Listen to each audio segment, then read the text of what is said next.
नमस्कार। जैसा कि अलवर शहर में आप लोग पिछले 15-20 दिन से देख रहे हैं कि मॉडुलस स्मार्ट स्कूल के नए होर्डिंग्स लगे हुए हैं, तो लोगों में एक अपने आप में एक क्वेश्चन जनरेट हो रहा है कि हम लोग क्या करने जा रहे हैं, किस तरीके से होगा, मॉडुलस एकेडमी का क्या होगा, ये स्मार्ट स्कूल क्या नई चीज है।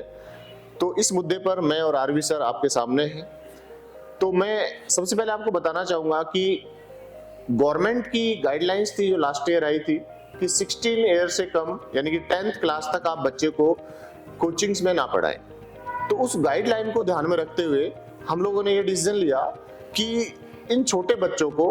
6 क्लास ऑनवर्ड्स, जो 6 से 10 तक के बच्चे हैं, उनको कंपटीशन की तैयारी के साथ साथ जो एक्स्ट्रा करिकुलम एक्टिविटीज हैं या स्पोर्ट्स है वो भी उनको अच्छे लेवल का प्रोवाइड कराया जाए। तो इसलिए हम लोगों ने ये जो नया वेंचर है मॉडुलस स्मार्ट स्कूल ये इस शहर को दिया है। तो आरवी सर आप इस पे कुछ कहना चाहेंगे? तो देखो, जैसे मॉडुलस एकेडमी ने प्री फाउंडेशन या जैसे छोटी क्लासेस पे बात करोगे तो आज तक पहले भी कोचिंग में नहीं पढ़ाए, और हम लोग उस चीज को कोचिंग में, क्योंकि बच्चे पे एक देखो एजुकेशन का ज्यादा बर्डन बनता है, उसके साथ उसका खेलने का, और ये मान लो 2 शब्दों में बचपन मर जाता है। हम ये नहीं चाहते कि उसके बचपन के साथ कोई खिलवाड़ किया जाए या केवल एजुकेशन ही पे ही फोकस किया जाए। तो अपन स्कूल में दिल से इच्छा ये है कि उसका स्पोर्ट्स, कल्चरल, म्यूजिक, उसको स्टेज पे जाना, मतलब वो सारी चीजों में ओवरऑल डेवलप हो, सर्वांगीण विकास हो बच्चे का पढ़ाई के साथ साथ। देखिए, हम लोगों ने बेसिकली जब जेईई की तैयारी स्टार्ट कराई मॉडुलस में, उसके बाद नीट स्टार्ट किया, फिर देख रहे थे चारों तरफ हमारे जो कोचिंग है वो लोग जो 6 से पढ़ा रहे, तो हम लोगों ने इवनिंग में 9-10 पढ़ाना थोड़ा सा चालू किया। लेकिन फिर भी हमारा मन जो होता है ना, मन से नहीं आया कि यार इन बच्चों पे इतना प्रेशर अभी डालना चाहिए। लेकिन पेरेंट्स चाहते हैं और देश का जो कॉम्पिटिटिव एनवायरनमेंट है वो है भी, तो इसलिए जो है हम लोगों ने ऐसा सोचा कि 6 क्लास से अगर हम तैयारी करा रहे तो हम एक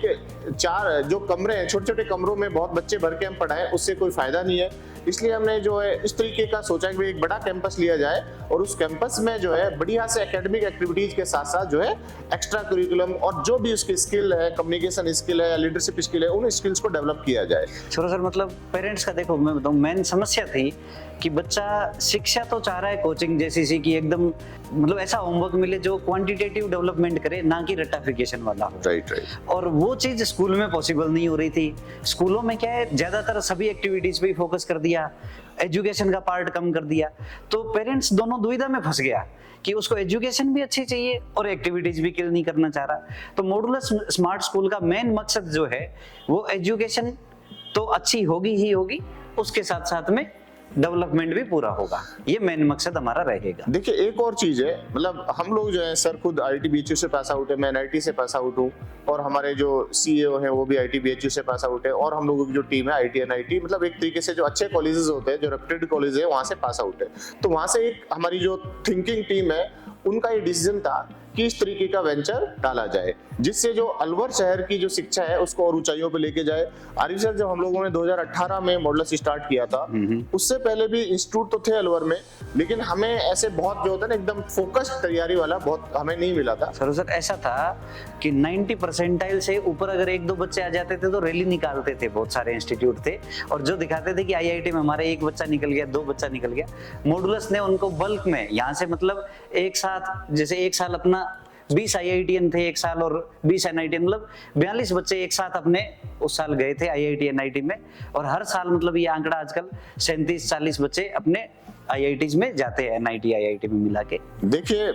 मतलब कहने का मतलब ये है कि हम लोगों ने जब 2018 में मॉडुलस एकेडमी स्टार्ट किया था, उसके बाद आप देखिए शहर में जो नेशनल ब्रांड है ऑलमोस्ट सारे आ चुके हैं, कुछ चले भी गए हैं, और उनको भी हम लोगों ने अच्छा कंपटीशन यहाँ पे दिया और एक इन्वायरमेंट डेवलप हुआ है। तो हम लोगों का आगे एम यही है कि जो स्कूल एजुकेशन है उसमें भी एक हेल्दी कॉम्पिटिटिव एनवायरनमेंट डेवलप हो, जिससे इस एरिया के जो बच्चे हैं उनको एक अच्छी स्कूलिंग के लिए बाहर ना जाना पड़े, क्योंकि छोटे बच्चे होते हैं, पेरेंट्स कई बार उनको हॉस्टल में बाहर डाल के आते हैं। तो हम लोग चाह रहे हैं कि यहीं पे हम लोग जो है अलवर जैसे शहर में ही स्कूलिंग अच्छे से दे पाए। तो सर मैं पेरेंट्स के लिए ये बताऊंगा कि आप उनको 3 पार्ट में, जैसे 6 to 10th में अलग क्या करने जा रहे हो, प्राइमरी टू फिफ्थ में क्या है और 11th 12th में क्या कराएंगे और स्कूल वर्सेस कोचिंग में क्या है। देखिए 6th to 10th तो अपना मेन आप मान लीजिएगा ये कॉम्पिटिटिव इन्वायरमेंट रहता है, साथ में स्पोर्ट्स एक्स्ट्रा करिकुलर एक्टिविटीज जो भी है, जैसे हम लोगों ने स्विमिंग का रखा है, वहाँ पे फुटबॉल का ग्राउंड है, लॉन टेनिस है, वॉलीबॉल है, या कोई और ताइक्वांडो, इस तरीके की कोई भी, जैसे क्रिकेट है, इस तरह की कोई भी एक्टिविटी उसमें बच्चा बहुत एक्सेल कर रहा है तो आप उसको वहाँ पे अपन ग्रो कर सकते हैं जिससे वो अच्छे लेवल पे जाके कर पाए। साथ ही जो छोटी क्लासेज है, अब बात आती है कि कई बार लोगों में ये लगता है कि यार ये तो मॉडल्स वाले तो कोचिंग वाले या कंपटीशन की क्लासेज ही पढ़ाते हैं, तो हम लोगों ने जो है नर्सरी से ही 12th तक एडमिशंस रखे हैं। तो नर्सरी से 5th तक हम लोग जो है एक तरीके से आप देखिए नई जनरेशन जो है एआई की तरफ जा रही है, तो उस तरीके की हमने जो टीचिंग है उनमें इस तरीके के टूल्स को इनपुट किया है जिससे बच्चों को अच्छे लेवल पे पढ़ाया। जैसे कम्युनिकेशन के लिए हमने लैब डेवलप किया है, ये रोबोटिक लैब है, स्किल डेवलपमेंट में काफी ध्यान दिया है, बच्चे की स्किल्स डेवलप हो। जैसे इंग्लिश स्पीकिंग का बहुत अच्छा किया, हालांकि हमें दोनों को ही नहीं आती, पर हम लोगों ने टेक्निकली बहुत अच्छा सॉफ्टवेयर वगैरह डेवलप कराए हैं जिनसे बच्चा बोल के भी चेक कर सकता है कि मैं कहाँ गलत बोल रहा हूँ, कहाँ सही बोल रहा हूँ। राइट। तो और जैसे और आप ये देखिए कि जैसे छोटे बच्चे होते हैं ना, उनको ये भी आप ये मान लीजिएगा ये जो खिलौने होते हैं ना सब्जी के मिल जाएंगे, लेकिन जो टीचर है उनको उनकी क्रिएटिविटी को कैसे निकाल पा रहा है। जैसे आप मान लीजिएगा छोटे बच्चों की क्लास में पेरीमीटर आ गया, तो उस पेरीमीटर को बच्चा फॉर्मूले से कर तो लेता है, लेकिन उसको फीलिंग नहीं पता कि पेरीमीटर का मतलब क्या है, सरफेस एरिया का मतलब क्या है। तो हम चाह रहे हैं कि उस बच्चे को फील हो कि इसका मीनिंग क्या है, मैथमेटिक्स आप पढ़ रहे हो उसका यूज क्या है। अपन आजकल ही सुन लेते हैं कि यार वो साइन थीटा कॉस थीटा का क्या यूज हुआ जो मैथमेटिक्स में पढ़े, लोगों को ऐसा लगता है पर यूज तो होता ही ना रियल लाइफ में। तो सारी चीजें हम जो है बच्चों को बताएं कि इनका कहाँ पे यूज होता है, किस तरीके से आप जो है। या जैसे मैं बताऊं प्रैक्टिकल जो कराते हैं अपन साइंस के सब्जेक्ट में, उनकी डेफिनेशन को मतलब एक तरीके से मार दिया गया। भाई मैं कहूंगा ऐसे ऐसे वायर यूज होते थे जो हो सकता है खुद ही रीडिंग अच्छी से नहीं दे रहे हो, या जैसे वो पेंडुलम का एक एग्जांपल आता था जिसमें जंग खाया हुआ पुराना पड़ा हुआ है, कभी उसको ना बच्चों को समझाने के लिए यूज किया गया है। ऐसे ऐसे मैंने स्कूलों में देखे हैं, क्योंकि कई बार हम लोग प्रैक्टिकल के लिए जाते हैं इधर उधर तो देखते हैं। तो हमारे स्कूल में लैब का प्रैक्टिकली सिखाना, मतलब 6th से इन्वॉल्व हो जाएगा प्रैक्टिकली सारी चीजों को सिखाना। उसमें अगर डिजिटली कोई नीड है तो उसको प्रोजेक्टर, डिजिटल बोर्ड और डिजिटली विजुअलाइजेशन के थ्रू ये सब चीजें सिखाने पे पूरा फोकस किया जाएगा, मतलब उस चीज को एक्चुअल में समझाया जाएगा प्रैक्टिकल के थ्रू। तीसरा हमने जो है 10th के बाद जो स्ट्रीम होती है, जैसे ह्यूमैनिटीज है या कॉमर्स है, इन सब पे जो है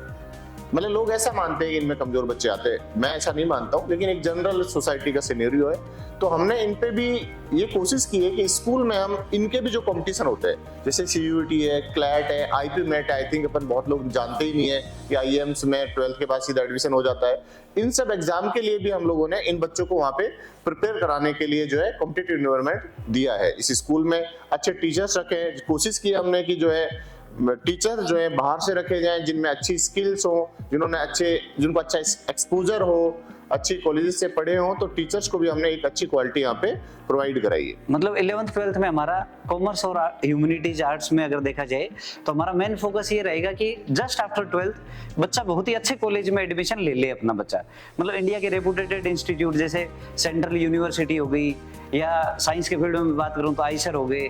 या कोई IP MET के थ्रू जो MBA वाले कॉलेजेस या IIM है, इनमें सब में एडमिशन मिल जाए, जो बहुत ही रेपुटेटेड कॉलेज है और मतलब IITs को टक्कर देने वाले कॉलेज है। पर लोगों को पता नहीं है, इसलिए वो बच्चे आर्ट्स और कॉमर्स के थ्रू कंपटीशन की तैयारी नहीं कर पाते हैं। तो हम उनको उस फील्ड में भी अच्छे कॉलेज दिलवाने का वादा कर रहे हैं। दूसरा हम लोगों ने देखिए हॉस्टल फैसिलिटी भी प्रोवाइड कराई है कि एक हॉस्टल हम जो 100 के अराउंड जो बच्चे हैं वहाँ पे रख सकते हैं, जिससे क्योंकि बच्चे मान लो कैंपस के अंदर रहते हैं तो उनमें और अच्छा इंप्रूवमेंट लाया जा सकता है। तो एक्स्ट्रा आप लोगों को बस फैसिलिटी खेरतल से हम लोग प्रोवाइड कराएंगे, शहर के प्रत्येक जगह से बस फैसिलिटी अवेलेबल होगी। तो आप जो है बेझिझक आप हम पे विश्वास करके अपने बच्चों को सेफ हैंड्स में छोड़ सकते हैं। धन्यवाद।